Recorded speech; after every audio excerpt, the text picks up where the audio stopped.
lecture series is one of a score of events scheduled this year and next to commemorate the arrival 150 years ago of Mennonites from the Russian Empire to the Great Plains. A special feature of our event has been to place this migration into two important wider contexts that are often otherwise ignored. One has been to consider how Mennonites were not the only ethnic Germans to migrate in and out of the Russian Empire from the 18th to the 20th centuries. They were, in fact, only a small minority in that much larger story.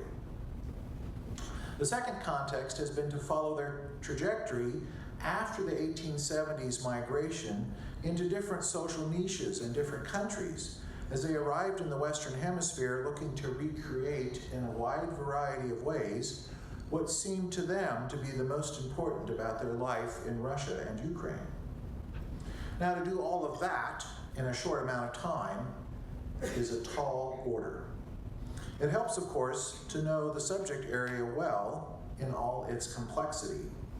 We are grateful to have Dr. Eric Schmaltz from Northwestern Oklahoma State University with us to fill in the color of this vast canvas of Mennonite and migrant history. His own family roots, in part, go back to the Black Sea German communities in the Russian Empire. As you have heard, he has published and lectured extensively on German from Russian history, and now, for us, he is turning his focus to how Mennonites fit into this larger story. Tonight, especially, we look at developments in South America. After the lecture, there will again be time for questions, and following that, we will have a reception just out in the lobby with cookies and refreshment, which will allow for additional conversation. Now, please join me in welcoming Dr. Schmaltz back to our stage. Thanks for coming. Thank you. All right. So we're now in the third installment, and I want to thank you all again. It's been a wonderful couple of days here. I just want to express my appreciation to Dr. Jansen and the entire history department here, and meeting some of you also afterwards here on campus. It's been really great, and I've really enjoyed visiting the Kaufman Museum here earlier today. Fantastic. So at any rate, dealing with South America, our third installment. You guys, part of that larger, if most of you may have been here on Sunday evening, kind of gave some parameters of what we're talking about. This is an age of revolutions, age of empires, of course later the destruction of empires, the collapse of empires, and the age of course, extremes, ideological extremes in some cases. We kind of talked about that with the case of the Soviet Union and Nazi Germany in the 1930s and 40s. Again, the Mennonites get caught in the middle of that, along with, of course, many others. So that's what we're dealing with. I kind of updated. We have the 150th anniversary of the Mennonite arrival here in the United States, 1874. The same year that military conscription goes into effect in the Russian Empire. And in the case of South America, they're having their 150th anniversary next year, but it's around the same time that the Mennonite Scouts and others through their networks are also looking at opportunities in South America, especially Argentina and Brazil early on. We'll talk more about that later.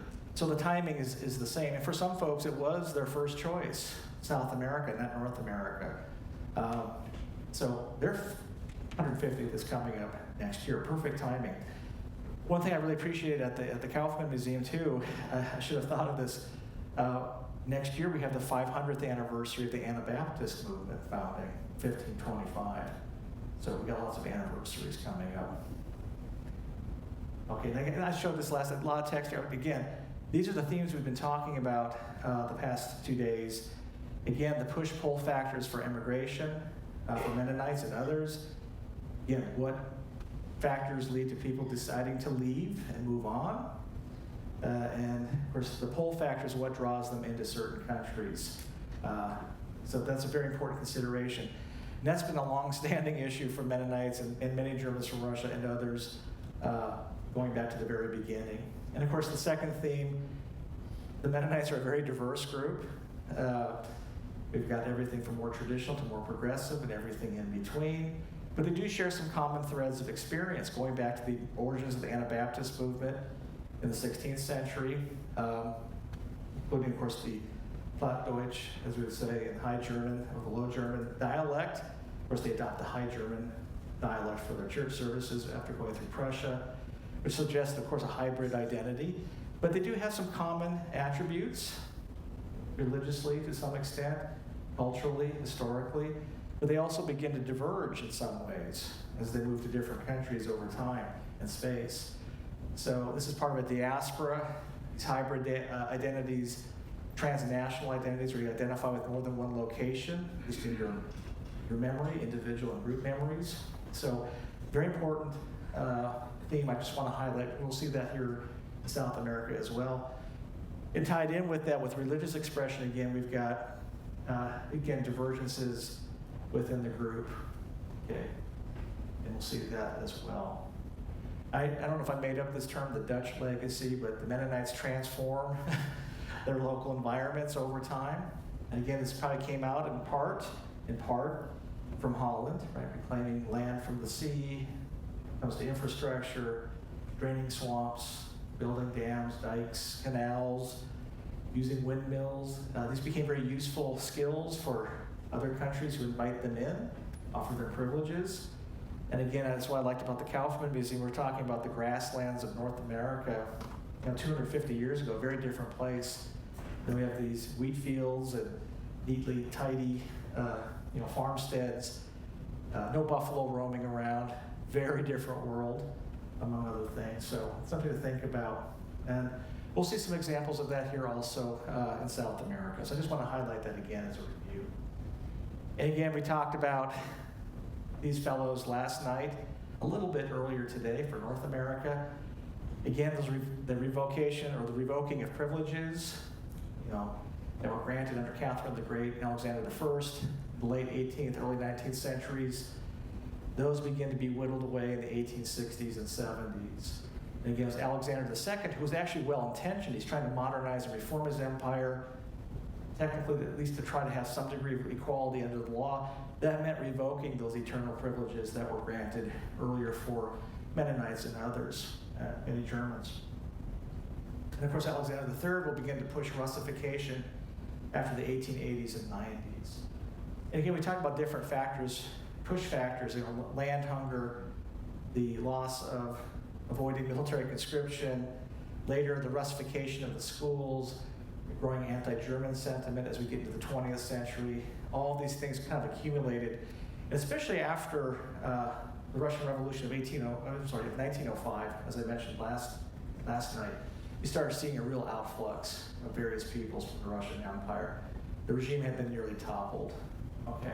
So in any case, these are the two that kind of begin this next step in the diaspora. In this case, now to South America, just as they're also, the Mennonites are going to North America.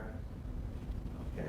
Again, we just talked about that. And again, just to remind you, again, roughly speaking, from the 1870s till basically shortly after the First World War, about 20% of all Germans from Russia, still a minority, migrated to the Western Hemisphere, left Russia.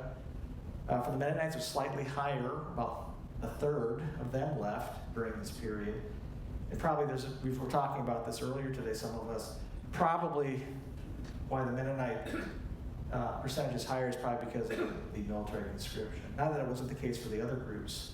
Even Lutherans and Catholics had a pacifist streak here with respect to their memories as peasants being conscripted, things like that, previous wars that haunted their memories well into the 20th century, but for the Mennonites even more so as strict pacifists. And of course there are other factors, economic as well as political. Okay, these are the population breakdowns. We kind of focused on some of these last night. I focused a little bit on the United States and Canada and Mexico earlier today. These are estimates from roughly 1940 by Karl Stumpf, who's an emigre himself from Russia, left after World War I for Weimar, Germany. He's kind of considered the dean, kind of the academic head of a lot of the scholarship that we have here in North America. He was affiliated, of course, with the the Third Reich is collecting data on Germans living abroad. And so he was doing this. Again, these numbers are estimates. Again, we also have to factor in some of these folks maybe of mixed heritages, right? Intermarriage is already kicking in. Of course, more so even today. But again, if you look at Brazil by 1940, after most of the major migrations had taken place, roughly, what was it, 250,000 Germans from Russia, including some Mennonites, in Brazil. Now today there are more than 1 million descendants. Argentina had anywhere from 150 to 170,000 as well, according to some of my sources. The German embassy claims today that maybe up to 2 million, at least 1 million to 2 million Argentinians today have at least some German from Russia ancestry. That was about a decade ago they came up with that number. Again, we're talking about predominantly Catholic communities here in Brazil and Argentina.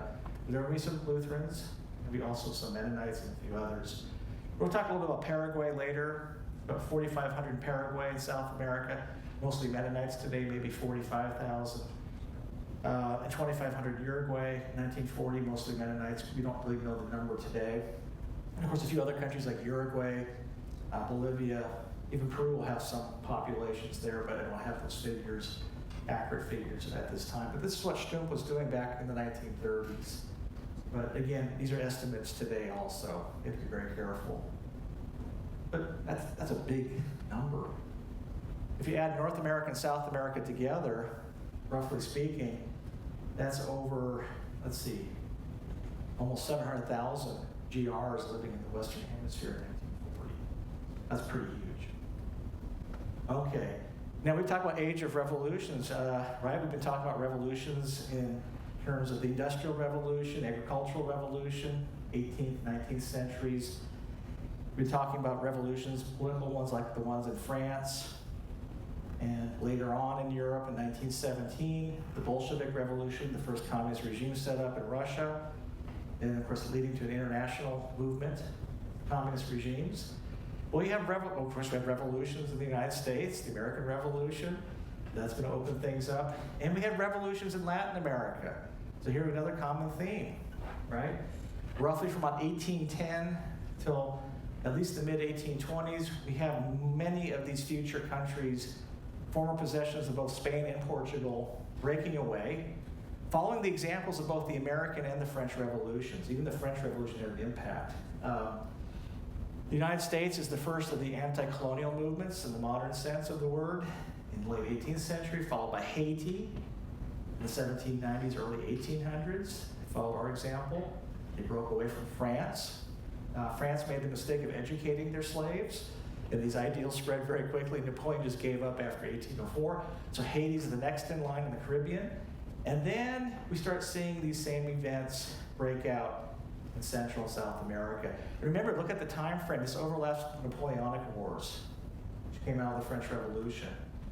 And Spain and Portugal were actually occupied for a time by France, at least Spain was.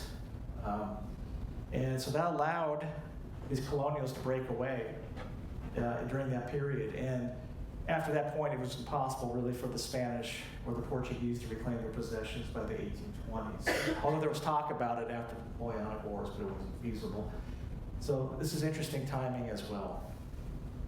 And this is occurring as we also have migrations going to Russia too, right? So some folks are heading east while these countries are breaking away from their home countries as well. Remember, Portugal had ownership Portugal had ownership over Brazil. Right? You ask most people, what do the Brazilians speak? It's not Spanish, it's Portuguese. Meanwhile, the rest of much of Latin America was Spanish, with a few exceptions, of course, with the British and French. So again, both the American and French revolutions influenced Latin America. In fact, just a little side note here, if you look at the uniforms even of the Mexicans, think of the Alamo, 1830s. You know, these are French-designed uniforms. They look very similar to the French, because the French had been the formidable military in the 19th century for the Germans. And even though the French eventually lost in the Napoleonic Wars, they kind of were the cutting edge of that kind of culture, military culture. Santa Anna, the Mexican dictator later, I think of the Alamo again, he was called the Napoleon of the West. Right? Similar things with Simon Bolivar. He's the George Washington of Latin America. But there's lots of course, later these military dictatorship traditions are modeled after the French. Napoleon was the first military general to become a dictator since the Roman emperors in the West before the 5th century AD. So these influences are very strong, very deep, along with the ideological components about freedom, equality, liberty, elements of the Enlightenment, and so forth. And this is going to be very important later when some of these independent countries begin to recruit immigrant colonists, including the Mennonites. And again, Napoleon's occupation of home countries of Portugal and Spain helped serve as a catalyst for the separation during this period. And this was the next part of that post-colonial period, that anti-colonial movement that I mentioned started with the Americans and later the Haitians, just a generation earlier. South America, right, in the red. I'm not sure if there are any Germans from Russia in Antarctica yet, but they might be the last frontier outside of outer space. I always kind of kid about that. I was in Argentina in October of 2013, very fortunate to do that. I forgot how far east South America is. It's at least 1 or 2 time zones from where I'm at. And of course the seasons are the opposite, right? When it's fall here, it's their spring.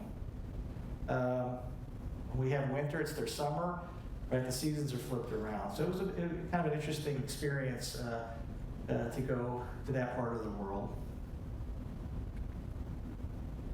Just to show you a political map again, for most of us, this is pretty familiar. Of course, Brazil, Uruguay, Paraguay, Bolivia, of course, Argentina. In particular, we'll be looking especially at Brazil and Argentina tonight, with a few other commentaries. Political map, in particular, this is modern Argentina's provinces. These provinces are massive. I was only in Buenos Aires, outside of the capital. That's the Buenos Aires province. You could fit Texas easily inside of that. Also, La Pampa would be another one that we entered. And so these are long driving distances. So these are massive amount of territory. So it's kind of misleading looking at the size of these units of administration in Argentina. So we'll be looking at some of these areas a little bit later. Oh, but I do want to mention a few things. In particular, you're going to see a large German-Russian, including some Mennonite migration to parts of southeastern Brazil. This area here, Rio Grande do Sul. You also have some in Uruguay, and especially in the northern and northeastern sectors of Argentina. So it's kind of back up here. So in Brazil,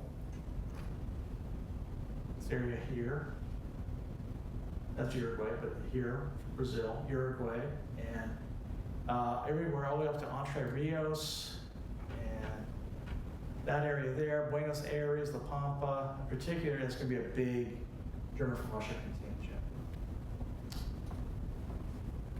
In very different geographical and climatic regions, too, as we're going to find out. This area is known as the Pampas. These are the grasslands. You might think when you travel, especially through parts of Argentina, much more, and maybe even Uruguay. We'll set aside Brazil for a moment here, as you'll find out. It's very different topography. You might think when you're driving through that you're in Oklahoma, Kansas, North Dakota, maybe the Canadian provinces. It's kind of a strange feeling. It looks very familiar.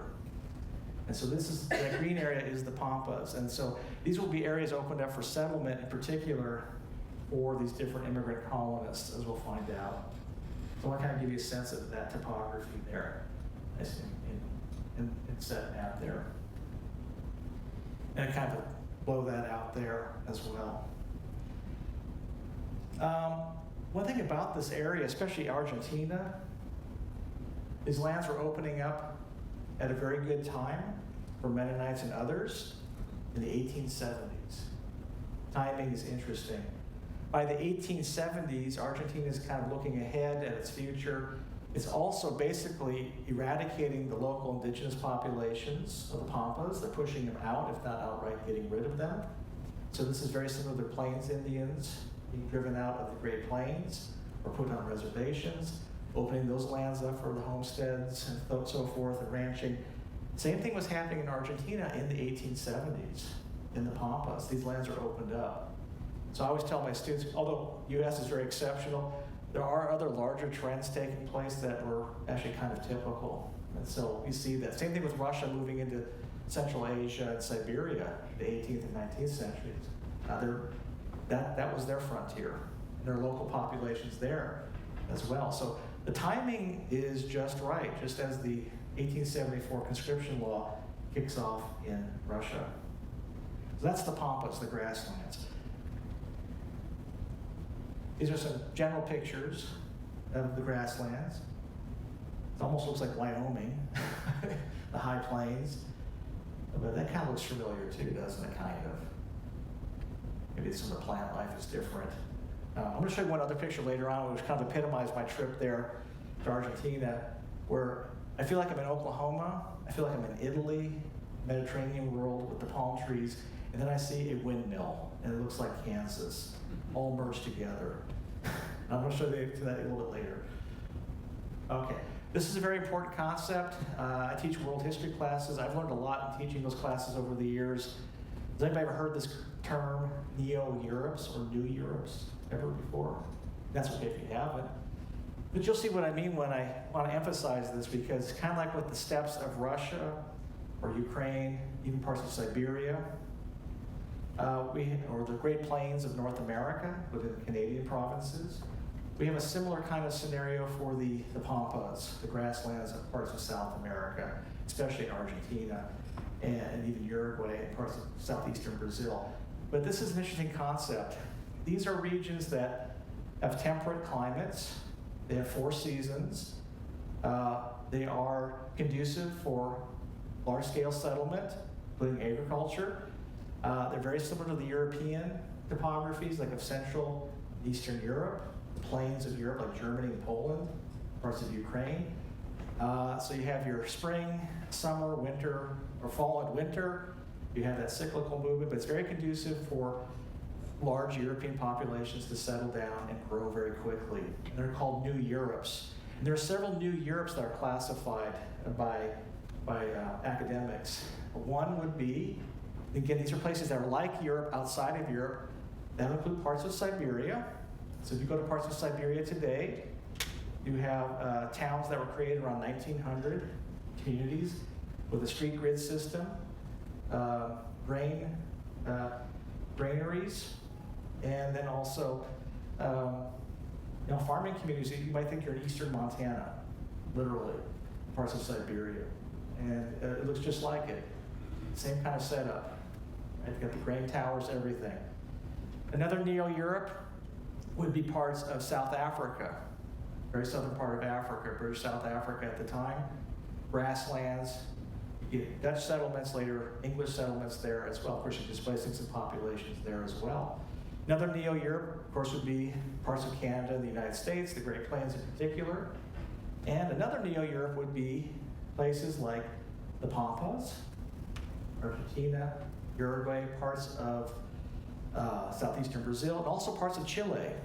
I had a colleague who just went to Chile to perform a musical concert, and I told her, "You're going to a Neo-Europe, okay?"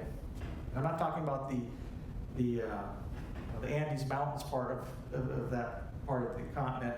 I'm talking about the valleys and so forth, conducive for European settlement. And so that's another Neo-Europe. Even parts of Australia and New Zealand might qualify. New Zealand's almost like Scotland, almost. Look at the topography, like how settle out there. But these are areas where European populations will settle. They grow very rapidly. And again, they look very familiar in terms of climate and geography to what we have here today. So it's kind of an eerie sense of deja vu. But these are Neo-Europes. Okay. Now, what's different about this, and again, I'm very thankful for Dr. Brent Mai, who's one of our leading Volga German authorities. He's from West Central Kansas. He's now the Dean of Libraries at Wichita State University, as a handful of you already know. And he made this point. He's traveled to South America a number of times. But we're talking about a predominantly Roman Catholic migration. These are predominantly Catholic countries, right? Spain and Portugal. And so, of course, the United States had more of a Protestant flavor. as did Canada, although, again, sizable Catholic minorities were there, along with Hispanic populations were Catholic. But again, those Hispanic populations are tied in with Iberia, right? Spain and Portugal. So these are mostly Spanish speaking, along with the Portuguese speaking parts of Brazil. And so they typically were Catholics. And so these countries decided if we're going to invite immigrants in, preferably let's bring Catholics in. They'll be easier to integrate. Okay? No exceptions to this. But this is a great point. This is the reversal of what we had in Russia and North America. Remember that one census I had of 1897? 3/4 of all Germans from Russia, in Russia, were evangelical Lutherans, about 76% of the 1.8 million in the Russian census. About 13.5% were Roman Catholic in the Russian imperial census. The Mennonites were third, I think at 6.7%. And a few other groups like the Reformed, Baptists, and so forth at a few percent each. So mostly Protestant, okay? Same thing in North America. Brent Mike kind of reminds us of that. Approximately, this is the flip of North America. So whereas we're about 70% Protestant, mostly Lutheran, and about 30% Catholic in North America, it's the opposite. 70% Catholic in South America, 30% Protestant, Argentina and Brazil in particular that we're looking at. But again, there will be a few Lutherans. There'll be a few Moravian brethren, other Reformed traditions in Russia. You also will have some Mennonites. By the way, there's a funny story Dr. Mai had given some years ago at a convention in Portland. There was a group of Lutherans who had left Russia. They were intending to go to North America. I'm not sure which of the countries, Canada or the US. Somehow their tickets got screwed up, messed up, mixed up. They ended up in South America and Argentina, and they stayed there. And the authorities were kind of struck by that. What do we do with them? But they let them in anyway. But they went to the wrong continent, okay? Now, Mennonites would be in larger numbers in places like Paraguay and Bolivia compared to maybe Argentina and Brazil, but there will be exceptions. And it's kind of an interesting case that Mennonites will be permitted in. Who knows, maybe because of their pacifism, maybe it's because of their skills in agriculture and trade and industry, but they're kind of the exception. It's mostly Catholic. So it's the opposite of North America, very different from the Russian Empire. Just very quickly, we've been talking about, Catherine the Great, Alexander the First of Russia. Talked about the talk on Monday here in the afternoon session, talked about Ulysses S. Grant, the U.S. president.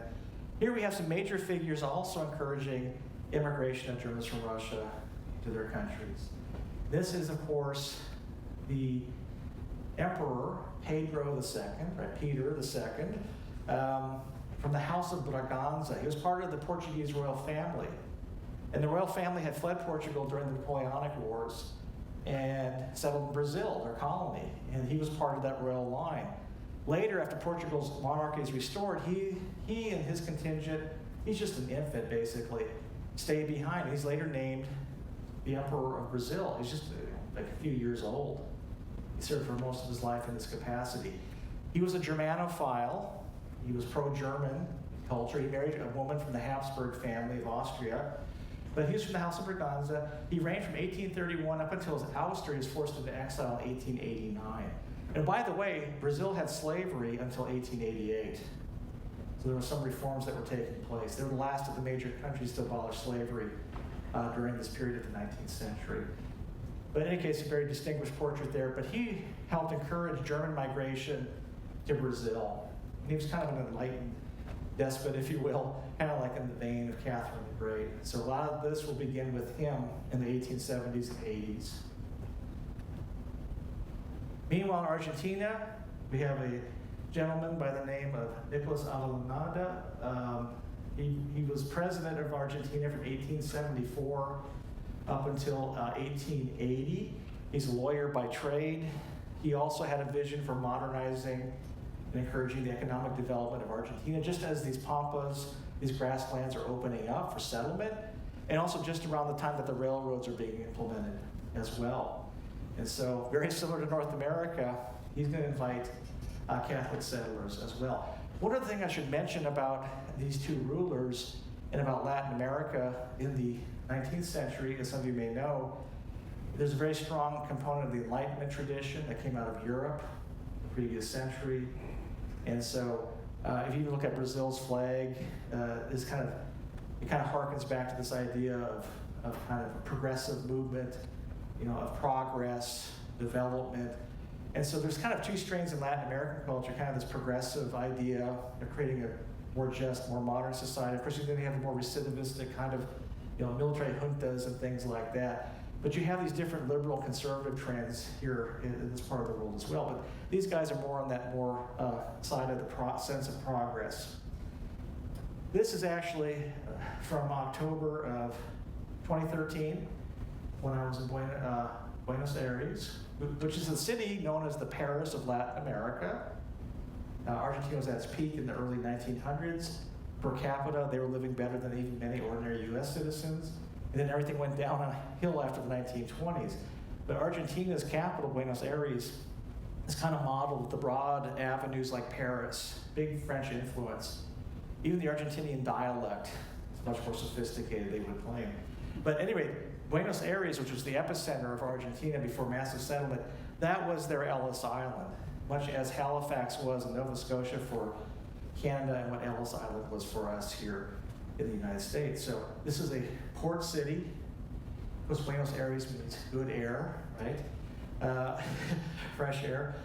This is Puerto Madero. This is the Port Madero.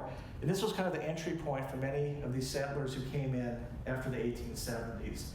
And again, you see some private yachts, lots of nice gentrification with restaurants along the way, but very different from what it was maybe a century and a half earlier.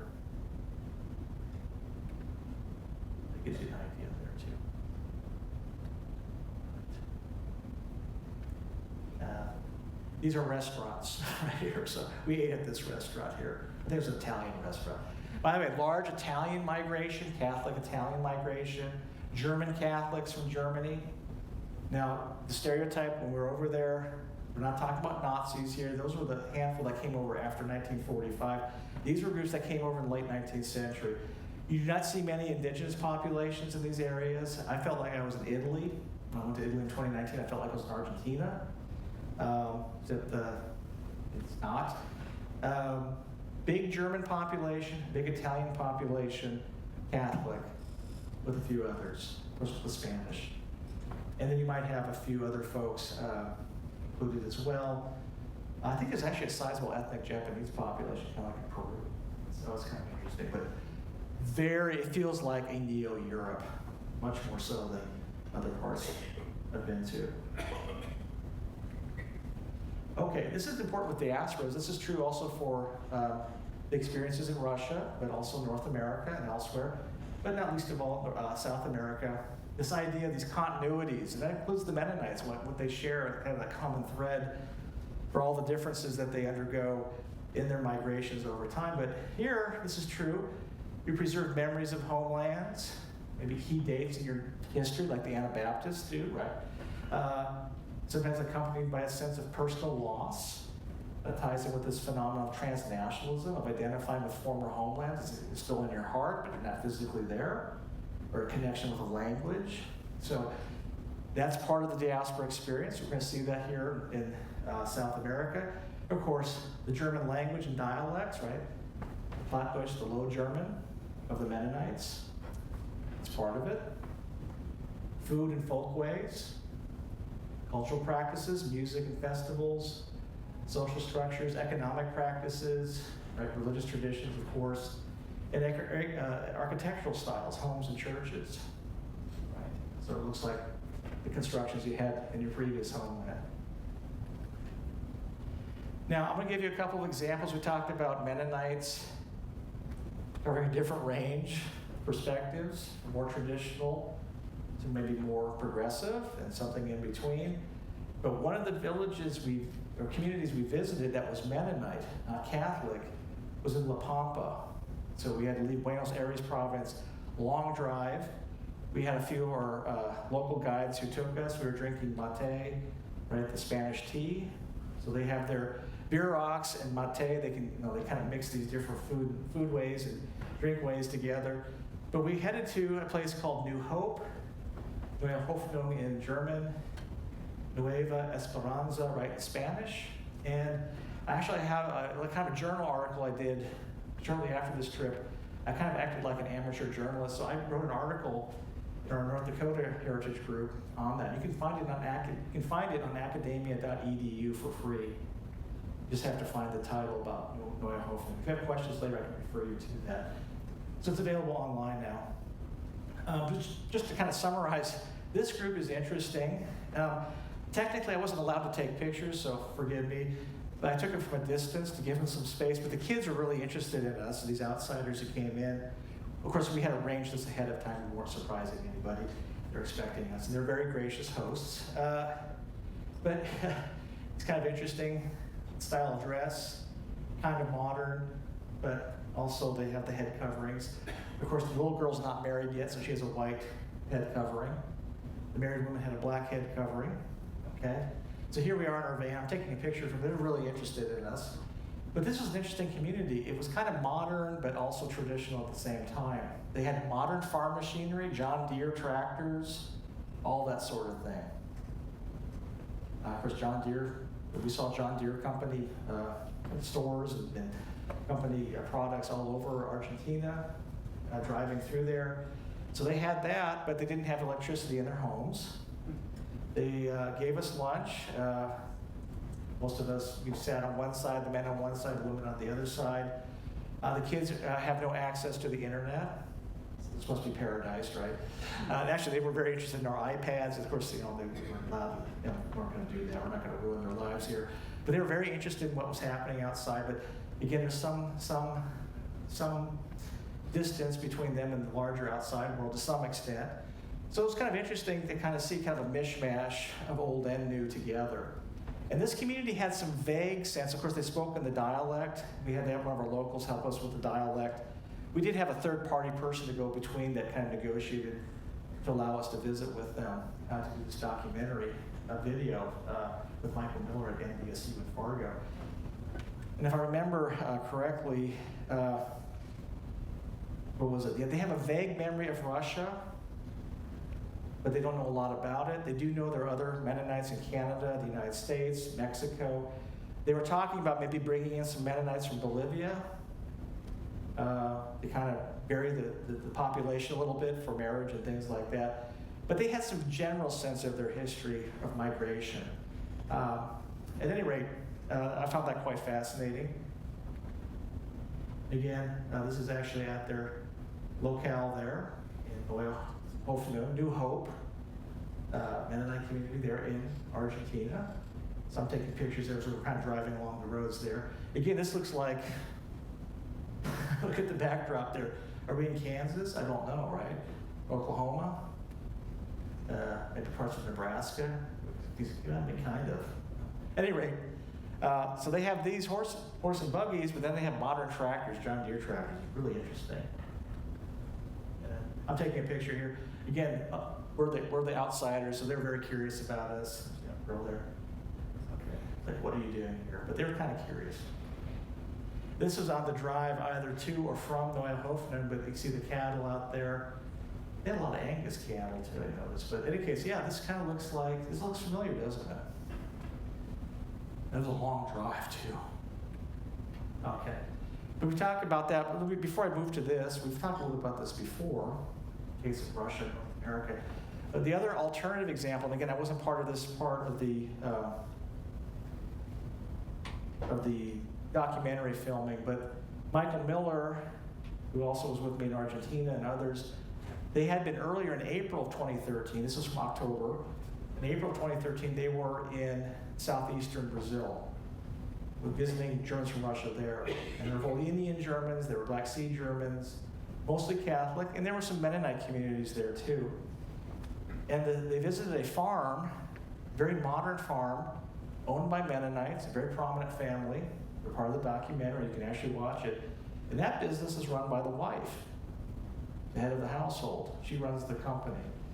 And she's kind of the managerial person you go to. So here you have that, then you go down here, very different kind of community, so a lot of variety, just to kind of give you that sense of that variety among the Mennonites themselves. Well, speaking of Mennonites, kind of transforming the countryside, again, this common theme we've been talking about.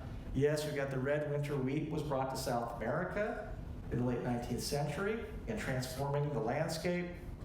Brought from Russia. We talked about its impact in North America, including Kansas. Same thing here in especially Argentina. And when we were there in October of 2013, it's our fall up here, it's their spring. They're getting ready for spring right now. And so they're getting ready to harvest pretty soon the red winter wheat crop. So I have about another month or two to go. And it looks like, I'm gonna show you a picture of one of these fields in just a moment. It looks just like the fields you'll see here in Kansas or parts of Oklahoma in April and May, especially in April, maybe March. And again, there's a lot of interest in how this kind of new variety would fare in these different parts of the world as we move to the 20th century. This is one of the fields. This is not owned by Mennonites. This is owned by a Volga German. I can't remember, he's probably Catholic. He's involved with one of the local heritage societies there, local chapters. Very quickly, a little backdrop here. They're having their 150th anniversary coming up of the beginning of the first settlements in Argentina and Brazil, especially Argentina. So they're about a year behind us. What's interesting is that they do have a heritage society, kind of like what we have here in Nebraska and North Dakota, the HSTR and the GRHS respectively. What's interesting about this is that they created one in 1975 during this heritage revival, but they're about 30 or 40 years behind us. They're a little bit later in their assimilation process. I'm talking especially about the Catholics, some of the Lutherans, maybe not as much the Mennonites. And by that I mean they allowed for more compact settlements in South America than in North America. So it wasn't quite like the Homestead Act. So they had more of a village kind of sense of community. And we saw that in Argentina with the Italian village. 2 miles down, there's a German-Russian village. They're both Catholic, but they're able to retain some of those traditions a little bit longer. And Brent Meyer made this observation visiting with these folks about a decade and a half ago. So they're maybe about 30, 40 years behind us in terms of becoming more ethnically conscious again, at least to try to preserve their heritage. But now they're moving into the cities more and more, becoming more urban. And so we did visit with some of these urban Germans who are part of this movement. And by the way, Facebook, at least in the 20-teens, was very popular among the Germans from Russia and South America, including Argentina. And so that's kind of where they meet up. But they do have local chapters, but it goes back to 1975. And there is some attempt to kind of connect with the North American contingent. It already began back in the 70s, but it's still in its infancy even today. In any case, this is a winter wheat field. This gentleman who owned this farm, Volga German, was actively involved in this local chapter of Germans from Russia. One other thing I'll mention quickly is I found this fascinating, and they talked about this with us. You know the Bavarians, right? Bavarians have a saying about themselves. I call them the Texas of Germany. I'm exaggerating a little bit. They used to be independent. They're a big state in the south central part of their country. They used to be independent. And of course, the Bavarians have a saying, Bavarians first, Germans second, Europeans third. And they're very good at public relations. They're kind of the Silicon Valley of Germany today, high-tech sector, exporting it. And of course, we always associate now, aside from the Prussian militarism, the other stereotype is lederhosen, right, the Bavarian-style clothing. Germans from Russia didn't wear lederhosen, okay? That's a stereotype. But that's become very popular in international culture, in international understandings of what being German is. So a lot of these groups, we saw a couple of these gatherings of German chapters of Germans from Russia. They're dressed in lederhosen and all that, but that's the Bavarian variety. But in any case, he's involved with these groups, but this is his red winter wheat. This is October of 2013. Looks familiar, right? Is this in Kansas? There he is. By the way, a little joke here. He was a butcher also. He had a very interesting farm, all sorts of different farm animals along with the crops here. He had peacocks, he had sheep, goats, some cattle, donkeys, things like that. And he had some sausage on the table. We were getting ready to interview him. He's getting ready here. And the documentary producer at the time, he saw some sausage on the table. It was meant for us to eat. It smelled like really good sausage. He picked it up, and then the translator said, "That's donkey meat," and he kind of put it back down. So, at any rate, it smelled pretty good, but we didn't eat it. In any case, this is what I'm talking about. This is on his farm just outside of his house there. He's got some livestock and some poultry. But look at it. We've got the windmill. That looks familiar. We got some, deciduous trees here and a palm tree. I feel like I'm in Italy, Argentina, the Mediterranean, Greece, and Kansas all combined at the same time. So I had a good time taking a picture of that. Okay. Speaking of that, again, I talked about this earlier in the North American lecture today. Mennonite missionary work in Latin America, that's also the case there. I was reading an article a couple of years back about local Mennonites, I think in Bolivia actually, who were pretty prominent business people, farmers, and of course they were working with locals on better hygienic standards for waterworks and things like that, irrigation and so forth, along with missionary work. So we have that in Bolivia. But this is true with the missions going back to Latin America. Again, I was very interested in the Anabaptist map that we saw at the Kaufman Museum today, worldwide. Those are non-Germanic origins. I think nearly half of Mennonites today are not from Holland by ancestry or from German stock. So in the last century or two, it's become much more universal, much more global. Parts of Africa, Asia, and Latin America. So this has been going on too for some time with the missionaries. And again, along with it, we transmit new ideas in terms of technology, agricultural practices. So again, they're transforming the countryside both physically and culturally. And again, they're also adopting some of the local culture as well. I mentioned the mate tea that they drink. That became part of their culture. Meanwhile, they're also eating sauerkraut and things like that. Just like we did in Russia, we have the bieroks, meat inside of bread. Those are Central Asian steppes peoples that we probably borrowed that from.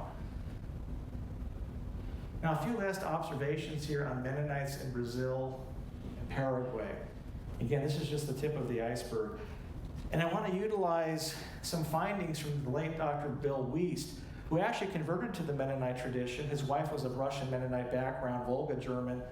He was of Volga German ancestry, but he became a Mennonite. When I first met him in the early 2000s, he was a retired psychology professor at Reed College in Portland, Oregon. He hosted me at least on one occasion in 2008. He was always very supportive of my work. He was active in both the GRHS and the HSGR heritage groups. But he visited both Paraguay and Brazil in the early 2000s, and he provided me with a paper of his. It was actually based on a convention talk he gave in Portland for the GRHS International Convention in July of 2006. And it's about his visits to Germans from Russia, Paraguay, and Brazil, of course, including Mennonites. So I just want to kind of provide a few comments about what he saw there just a generation ago, not that long ago. As you know, we've talked a little bit about Paraguay before. Just a few quick comments here.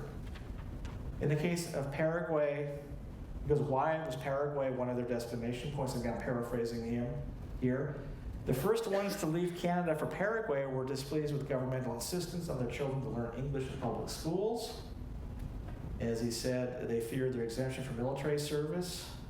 I think of World War I. They were afraid of that right being rescinded to avoid military conscription. They sent representatives to negotiate with the Paraguayan government. They eventually bought land and founded the Menno colony in 1927. That's the first group to come in. There's 3 immigration waves to Paraguay, he said. 1927, 1,800 conservative old colony Mennonites from Canada. So you're like a triple or quadruple diaspora. So now from Russia to Canada to Paraguay, they established the Menno colony in Chaco. Their ancestors had immigrated to Canada from Ukraine in the 1870s. That's 1927. Okay, we have very difficult beginnings, okay? The next group came in 1930. About 2,200 Mennonites had escaped from the Soviet Union. We talked a little about that last night. A significant number crossing into Manchuria across the Amur River. From there, they went to Japan, to France, and eventually to Paraguay, took a long way around, and established the Fahrenheit colony there in 1930. In 1947, this is right after World War II, we talked about the displaced persons. About 1,000 World War II refugees having escaped the Soviet Union to Germany, made it west. They were helped by the Mennonite Central Committee, the MCC, to leave Germany for Paraguay in 1947, about 1,000 of them. And they established the Neuland colony, the New Land colony. Many of these people in this group in 1947 were widows with children, no husbands, no men. Okay. He kind of summarized, again, he's comparing Brazil and Paraguay among the Mennonites, looking at community and environment, agriculture and business, educational institutions, healthcare, hospitals, retirement centers, relationships with the local indigenous populations and other Paraguayans. He also looked at religious life, cooperation amongst them. Anyway, also involvement in the national government. A couple of quick comments. Again, this is Dr. Bill Weiss talking here. In the capital city of Asuncion, there are several major, I'm quoting him directly, there are several major wholesale enterprises owned by Mennonites. Meanwhile, in Curitiba, Brazil, a large plywood manufacturing company is Mennonite owned. In the Chaco of Paraguay, each of the three colonies we mentioned, 1927, 1930, and 37, they are organized as a cooperative enterprise for purposes of community governance, for retail outlets, such as auto dealerships and supermarkets, and also for production and marketing of agricultural goods, beef, dairy products, cotton, peanuts, soybeans, maize, wheat, and sorghum. Roads and telephones, or I should say roads and telephone lines, are built and maintained by these co-ops. Before the completion of one of the dams there, it was a joint Brazil-Paraguay project, Mennonites had built their own wood-fired electricity generating plant. So it's kind of interesting. So he had a chance to travel. You get to see what's happening here in the early 21st century. Meanwhile, when it came to education, among the Paraguayan Mennonites, each colony had its own primary and secondary school system. Classes are taught in both German and Spanish. Schools are also provided for Indians and Spanish-speaking Paraguayans. So they're offering educational opportunities for others. Meanwhile, in Brazil, they have opportunities for the Portuguese-speaking Brazilians too. In the cities, Asuncion in Paraguay, Curitiba in Brazil, where he visited, Mennonite private schools enroll many local students. There are both academic and vocational programs. In both of these cities, Mennonite theological seminaries have been established. There's also a cooperative seminary with Anglicans and Baptists in Asuncion. Some outreach there. In the cities, Mennonites provide homes for abandoned children, preschools, elementary and high schools, as well as marriage counseling services, parent education, and drug treatment programs. And they're offered to the entire population, not only for the Mennonites. Quick comment on hospitals and retirement centers. Here are these two cases. Every colony has its own hospital, pharmacy, and retirement home. Retirement homes are modern, clean, well-staffed, very inexpensive by North American standards. Fahrenheit, I think that was the second village. Let me double check here. Fahrenheit, I think, was the one in 1930. That's correct. Some of the folks who fled the Soviet Union. There, they have a psychiatric hospital. It's considered very progressive, attracts patients from many parts of South America. Kind of quoting Weiss here directly. There's also an internationally recognized hospital for leprosy, located at a place there as well. It was constructed by Mennonites to thank the Paraguayan government for taking them in when they were war refugees. Meanwhile, with the local populations, we're talking about missionary outreach. Local Indians expressed curiosity about the Mennonite culture. They're invited to learn farming skills. They're also given land for farming. in and around the colony land. Meanwhile, the Mennonites provide special agricultural guidance that's provided by the, quote, quoting directly, the Association for Cooperation Between Mennonites and Indigenous Peoples. We have also, he said, religious guidance and church building provided for each of the several indigenous groups there in Paraguay. Also, there's legal action initiated on their behalf so they may obtain a citizenship in their own country. They're not necessarily Paraguayan citizens, these indigenous folks. Elementary and secondary schools have been built for Indians, many of whom were being educated. Many of them are being educated at this time, developing various leadership skills in their own communities, and for the first time attending the National University. And kind of get the idea of what we're talking about here. There's very interesting insights from someone who visited that region firsthand. He kind of breaks down the various denominations among the Mennonites. I won't get into that. A lot of variety there, and so forth. In any case, Bill Weiss was a great guy, passed away a few years ago. Very much indebted to his insights, so I'm glad we're able to make use of some of his work even today. I do want to make a few other comments about Brazil. It's interesting. Again, we're talking about predominantly Catholic populations being invited. Many Germans from Russia who came in through Brazil to settle there, they decided we're not going to stay in Brazil. This is not quite the climate or the topography that's conducive for us. And I'm going to show you some pictures that were provided to me by one of the local Lutheran pastors who helped us down in Latin America. He's also kind of a historian of the Germans from Russia. But as soon as they got to Brazil, they started immigrating to Argentina. These include the Catholics as well as Lutherans and maybe a few others. But there were parts of Brazil that were conducive. Here we actually have vineyards in Rio Grande do Sul in Brazil, in the southeastern part. So it looks pretty tameable. Okay, this is the province here.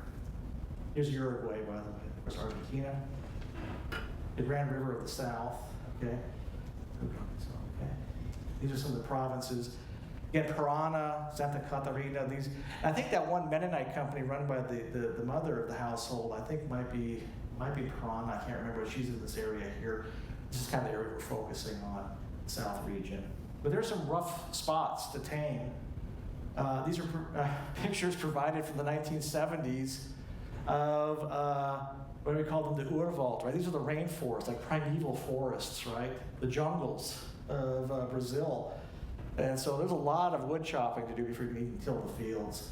Very labor intensive. But these were Russian-German Baptists, so next best thing to Mennonites, I suppose, to go back here. Reverend Wódka was the source of these images. So here's the taming of the Brazilian Urwald by German from Russia Baptists. Look at that. Holy smokes. Speaking of smoking, I burned some of this down. So this was pretty difficult to do. So a lot of folks ended up getting out and going to Argentina as well, or finding other endeavors to deal with. But these, I think, are from the 1970s. I think I'd rather be in the Pampas, right? Okay. Now, I'm going to say thank you, but I want to mention one other thing about, I was mentioning the two leaders of Brazil and Portugal, and this is a very important point before I forget, before I let you go to the reception. Very quickly, unlike the United States, or even Canada, but especially the United States, Argentina and Brazil in particular sent government agents out to recruit immigrants, especially Catholics. It could be Italians, it could be Poles, it could be, but also Germans in Russia, especially Protestants. They're kind of like what the Russian agents were during the times of Catherine the Great, Alexander I. There's a direct government involvement in recruiting people. In the United States, it was the private sector, the railroad companies. Of course, the government's happy to see that, but that was more of a private sector enterprise. This is more of a government concerted effort. Also, in the case of both Brazil and Argentina, they had houses of immigration. These were centers that received the immigrants in to kind of prepare them to assimilate and get established in their new home countries. And so it's very different from the United States in many respects. I guess we had Hull House in Chicago, Jane Addams, turn of the last century for immigrants, but this was much more of a government concerted effort. So there are some real differences here in the case of these two countries. I just wanted to mention that quickly before I say in the foreign language, danke, spasiba, gracias, and thank you. And with that, I'm open to any questions and comments. And thank you very much for a wonderful 2 days here. Thank you.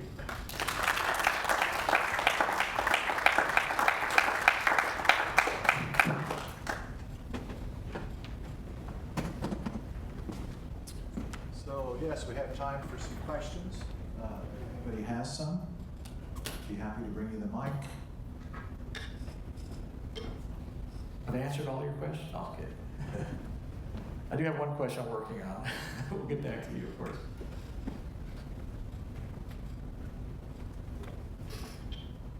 One of the slides you've shown each session referred to some of the experiences of migration out of Russia. And you noted in that Alexander II's reforms of the 1860s and 70s, I think, were connected to what you referred to as the debacle of the Crimean War. Yeah. Can you flesh that out Yeah, more? great question. Yeah, what happened, of course, Russia has, and we see this even today in the Ukrainian conflict, Russia has periods of being kind of a superpower or regional power, and then they kind of are in decline militarily and economically. So there are periods of kind of downturns and then upturns. Under Peter the Great, Catherine the Great, they're kind of on the upturn, Alexander the First. Then, as we get to the Crimean War, Russia's falling behind in the Industrial Revolution against Britain and France. Of course, the Turks aren't doing so well, but the Russians are picking on the Turks, and then the British and French get involved in Crimea in the mid-1850s, and the Russians get defeated. And that was a wake-up call. When you lose a war, you have to evaluate, well, what did we do wrong? How can we avoid that sort of thing to happen again? You lick your wounds and try to consider, okay, what should we do different next time? So they realized part of the problem with Russia, it wasn't modernizing as quickly as it should, the industrial age. And part of the problem was the old feudal system, very inefficient system. By the way, slavery is a very inefficient system compared with capitalism, with free labor. And so they wanted to get the serfs off the farms to bring them to the cities to work in the factories in some cases. So that's why we have the emancipation of serfs finally in 1861. We have various local and legal reforms at the village level in 1864. And of course later we have, for different reasons, military conscription in 1874. A lot of these peasants were not used for military conscription in the 1850s. So the idea was to address some of those weaknesses and get Russia more industrialized, urbanized, and so forth. So that was part of the reason for that. Does that make sense? Yeah, very good question.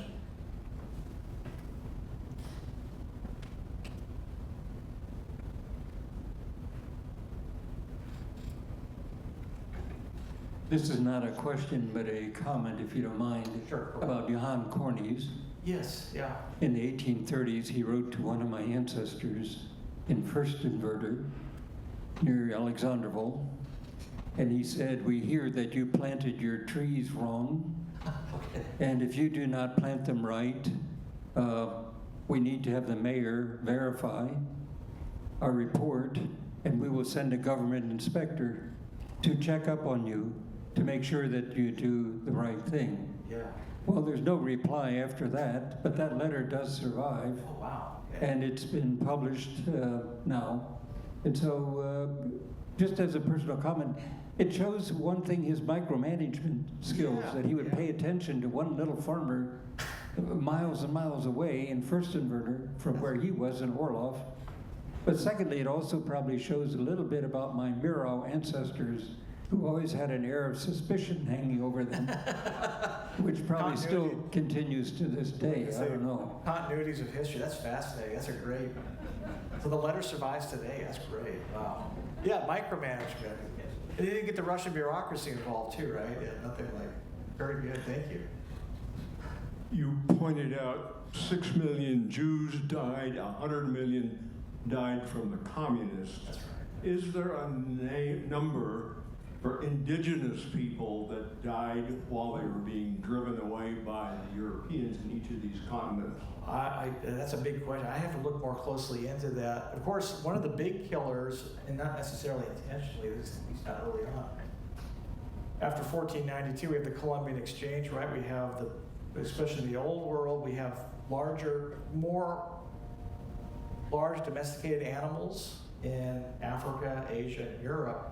We were more susceptible to disease that were transferred from animal to human.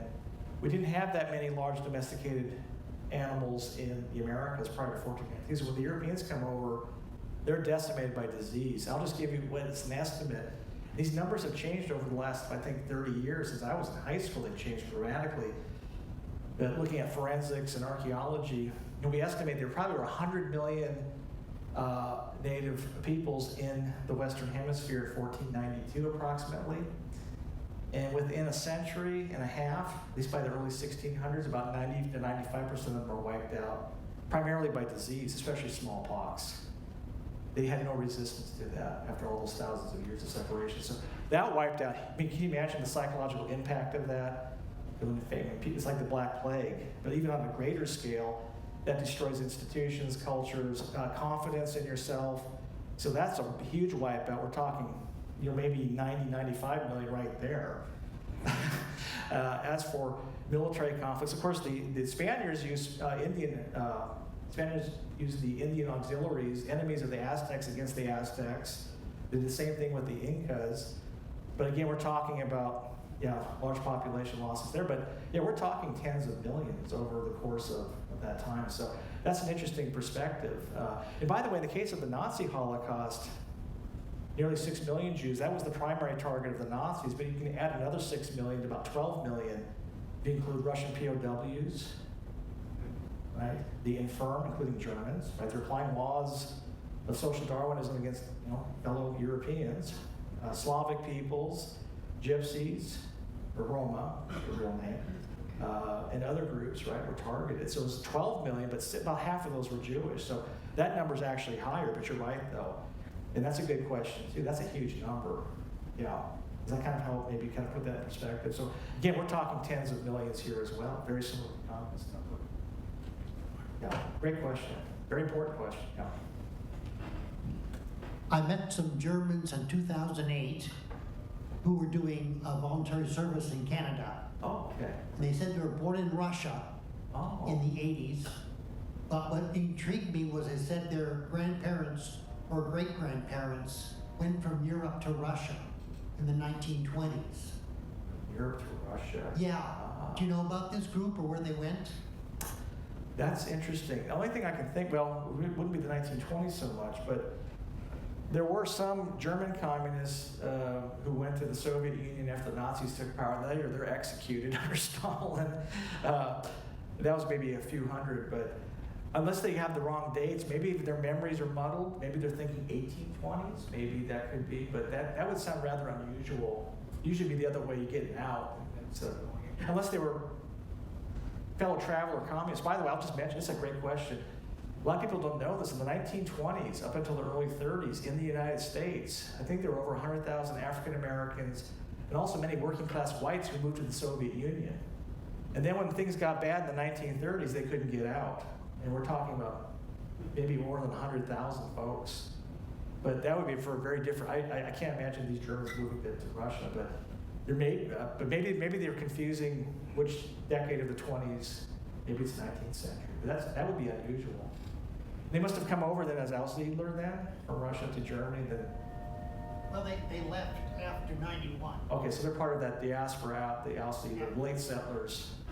That's interesting, but that would be odd if that were the case. Maybe they're just, the memory is there, but it might be the wrong time frame. And I've done that too, just even in writing, you put the wrong decade down or even the wrong century, get the numbers crossed up. That's interesting.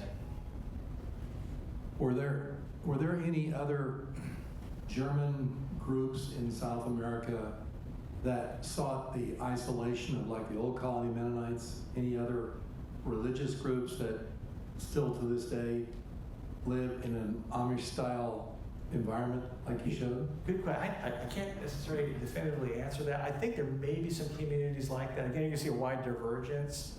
Like the group we saw was partly open, but we had to get permission to come in. But I can't answer that directly, but that may be the case, but I could be wrong. That's a good question. It'd be probably more true in North America to have that, but again, they did allow for more compact settlements in Latin America, so some of that would work in their favor anyway. But yeah, that's a good, I can't answer that. Maybe somebody else might be able to. I think there might be some cases. Some good questions. Got me thinking here. Any other questions? Ready to take the quiz? Right now. Everybody gets an A+ today. Just a comment. I finished reading the book 1491 by Charles Mann. That is what was written in 2005. Oh, okay. It gives the estimate about the population of the people here before Columbus. It's a very, very horrible picture of what happened here. Yeah. 95% Yeah. got killed. Within a century, if not faster, yeah. Yeah. I know one of my colleagues in my department, we're hoping to get some opportunities to take a few of our students to Cahokia, part of the mountain culture. It was still a city, a vibrant city, but maybe until maybe the 16th century, maybe the 15th. But there was something even going on before the European arrival. There were a lot of changes. You think of down in, where is that at? I think it's down in New Mexico. There was one of these Pueblo settlements that basically it was kind of like it just disappeared around 1300. And it's not Chaco Valley, it's something similar to that. But in any case, as my colleague has talked about, he's federal and Native American relations and political science. And he says things were even in flux before the Europeans arrived. But definitely with the disease, that was very quick, very sudden. But the city of Cahokia had a huge mound temple. It was a city of maybe 100,000 people in what's now near St. Louis, Missouri. And it kind of disappeared around the same time, shortly after the European arrival. They had all these trade networks into Oklahoma, into the Mississippi Valley region, even into the Great Lakes region. It was kind of a sacred holy center. So we're very interested in maybe taking a look at that. But that one disappeared too under very mysterious circumstances. So things were very different prior to 1492. Same thing with South America. And again, there was no horse culture either. The Europeans brought the horse. After 1700, right, people adapt. And so we have these very highly mobile, like the Comanche, right, become part of the horse culture, like the Mongols and these other groups, great horsemen. They only became possible after 1700, 1750. So it's kind of an interesting interplay where they're borrowing from each other, but again, severe demographic decline, absolutely.